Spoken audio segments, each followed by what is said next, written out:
Okay, welcome back one more time. I wasn't planning on making a video today, but I had to because this is the craziest day in all of crypto I think in history of possibly any domain ever.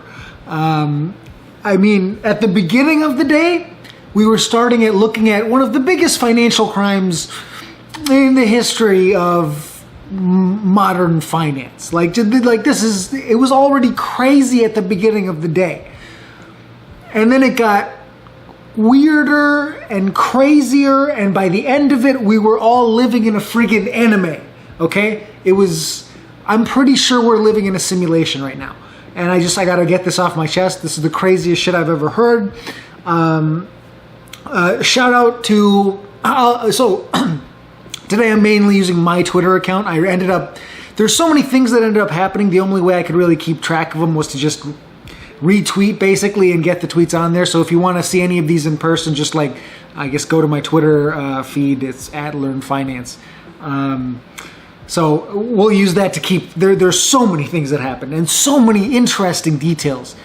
And we gotta look at this. Okay, so a couple fun facts in here. Their chief regulatory officer was the boss of an online poker cheating scandal. Just unbelievable, right? What else? So there's a protocol called Serum on Solana. They may have compromised their internal private keys. If so, they're potentially discussing an emergency fork, which would be, just a really destabilizing event for Solana in general.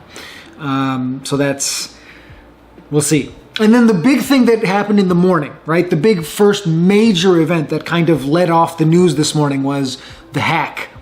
FTX got hacked. Their stuff wasn't in cold storage. They got hacked for hundreds of millions of dollars. And it's a very interesting method of hacking, right? We get more news about this later in the video, okay? But what we knew, I'll take you through it chronologically as we found out, right? At first, we started finding out that there was some weird stuff about this hack, right?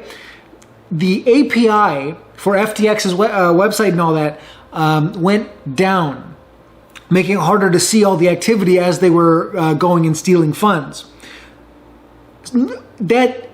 There's two possibilities that are thrown about for this type of intervention.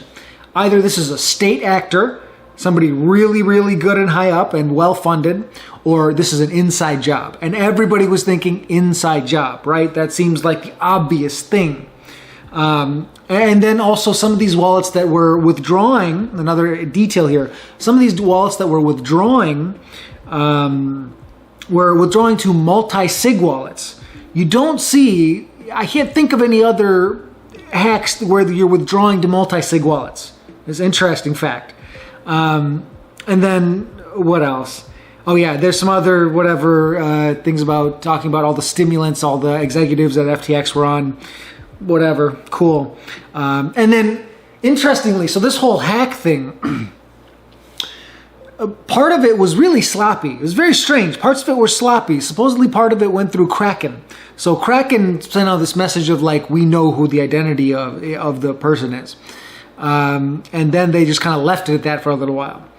And then there's also confirmation, documented confirmation that SBF, Nishad Singh, and Gary Wang, the CTO, we'll come back to Gary Wang, the CTO, they were aware of the decision to send customer funds to Alameda. Done. Customer funds knowingly, you're done. That's jail for life at these amounts. This is done. What else? And then over the course of the day, it just got worse. Oh my God. And then some kind of malware was updated to the app for FTX and the site. And anybody that logged into the site or updated their app got their stuff messed up. I don't know exactly what happened. I think they were I don't know, draining funds or something. And then also they were doing some weird stuff about people who had their banks linked to FTX at any point. So massive vulnerability for literally millions of people. And then there was this idea that potentially SBF ran, that he got on his private plane and went to Argentina as the money was getting hacked and drained from FTX's wallets. And everybody's just wondering what the hell's going on. Where is Sam Bankman-Fried? Did he run? Is he out of the country? Yeah, and so the whole Kraken thing. And then was some apparent insider reporting later on in the day suggesting that SBF was still in Nassau, and that the Royal Bahamian police actually took over the Bahamas headquarters of FTX. So that much is confirmed, actually. They were taken over and they were evacuated from the building, basically. And then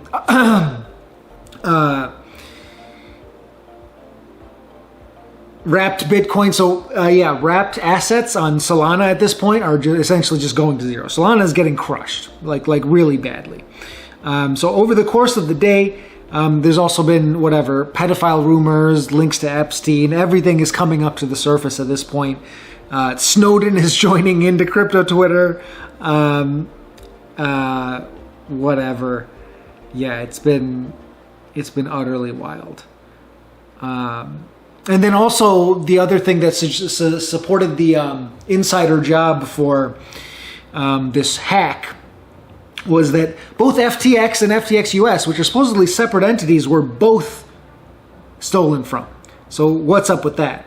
And then apparently this bankruptcy filing that we talked about yesterday, this Chapter 11, there's $472 million that are not included of Robinhood stock, which apparently SBF was trying to offload. And then some Tether from FTX that was stolen ended up on Tether on Sol. And Tether actually froze a bunch of these accounts. So a bunch of FTX's money that was sent off.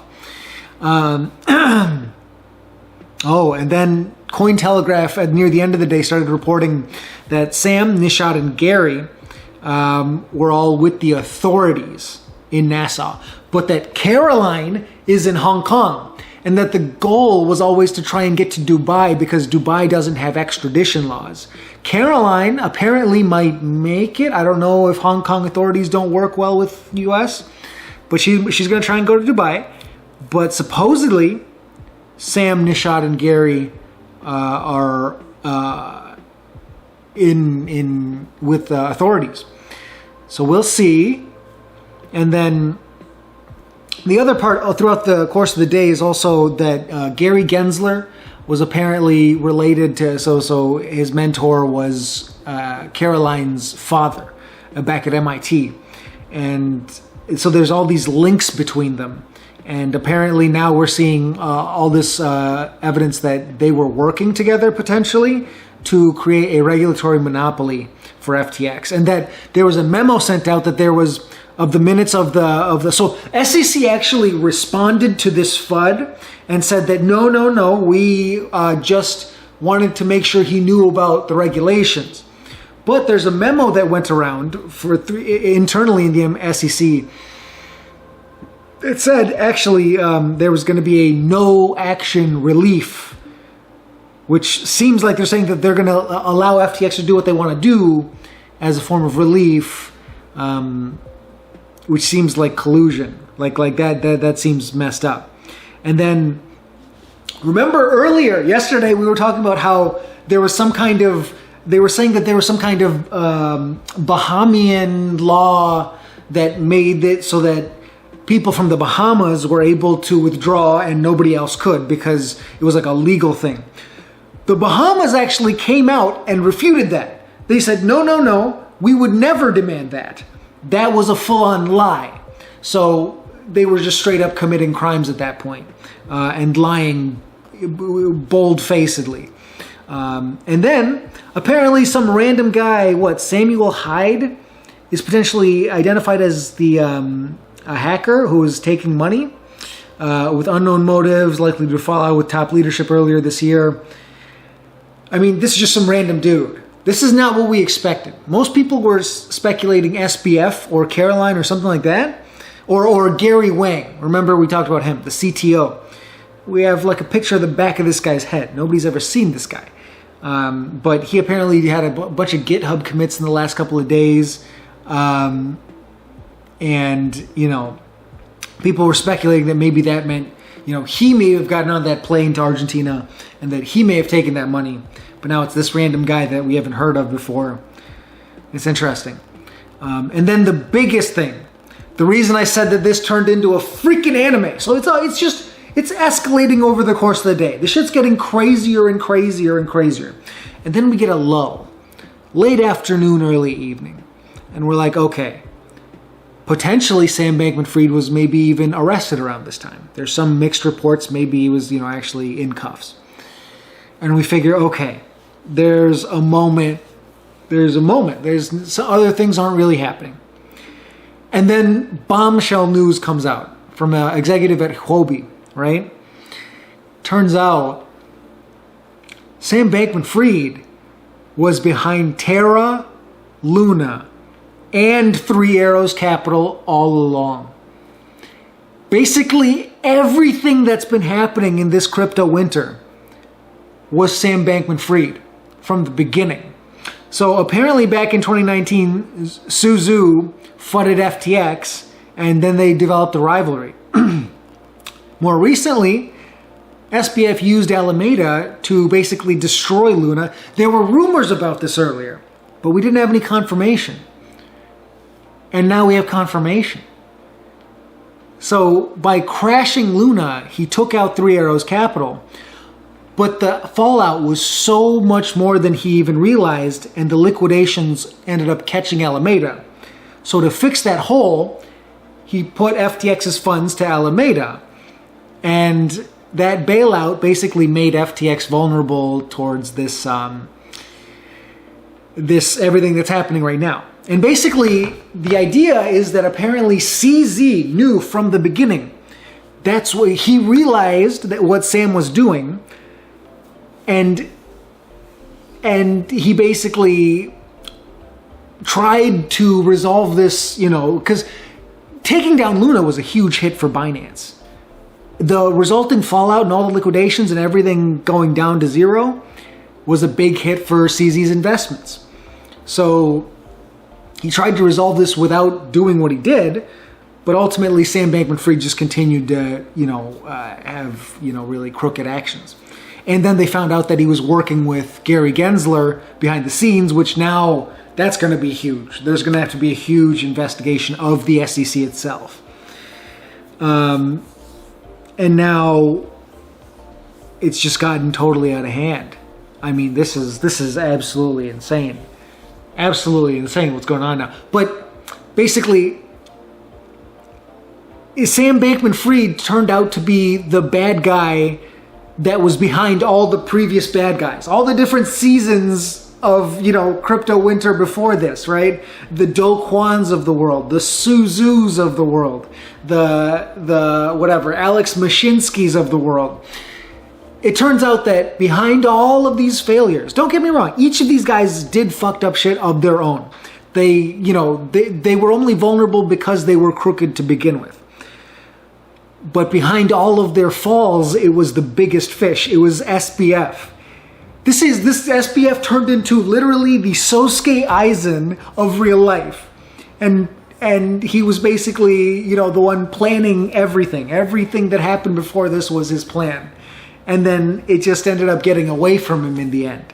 Because CZ, who is basically Ichigo in this case, we're basically living in a simulation. We're in an anime simulation. I don't even understand what the fuck is going on anymore. This is utterly insane. So, let me get this straight. This starts with some random group of a bunch of, like, nerds who traded real good. So then they have this, you know, meth-fueled fraud orgy company, and then they steal billions of dollars to and in the course of, cause massive amounts of financial destruction to spite Su Zhu, and then they refuse to change their ways, so Binance CZ has to take them down, and now the whole industry is screwed. I mean, this is just the beginning. BlockFi is down now. Apparently, we're now seeing some shenanigans being played between Gate.io and Crypto.com, where they're passing funds between each other to do proof of reserves. So that seems like maybe we're seeing some fraud there. So maybe 2 more exchanges that go down. Crypto.com is a kind of a big one. Yeah. I mean, the contagion is going to keep going. And it seems like Solana is probably headed for really hard times, maybe even zero. If they get hacked at any point because there's less people staking, right? If they get hacked at any point for this, now that they're vulnerable, extra vulnerable, I mean, it's over for them. They don't have the VC backing to, repair everything anymore and then keep their image up. Their image is already terrible. They can't keep doing it. So, yeah, this is absolutely incredible. There's going to be huge hearings. The regulation is coming. And I think regulation is good. Don't get me wrong. I've been calling for regulation, especially with centralized finance. CeFi, as we've seen time and time again, is just bringing the features of, central banks and the failings of TradFi into, the crypto space. We don't need it. It's absolute nonsense. Remember, self-custody, cold storage. Self-custody, cold storage. The lesson from every one of these hacks or, exchange failures and all this fraud is always not your keys, not your crypto. There is no point having crypto instead of US dollars if you're just going to, treat it just like US dollars anyway, right? What is the point of that? The whole point of crypto was that you don't have to trust a central authority or a third party. If you go ahead and just use crypto and then trust a third party, all you've done is go into an environment where you no longer have consumer protections. You've taken away the consumer protections, you've added no extra security. You've made yourself more vulnerable and done nothing else. You've defeated the purpose. I mean, people have to learn their lessons. The beatings will continue until the lesson is learned. That's all I can say. The beatings will continue. I don't know what to tell you. Somehow the story keeps escalating every single day. Every single time I think it can't get crazier than this, it does. So I guess follow me on Twitter, @LearnFinance. Like and subscribe. Holy fucking shit. Oh my God.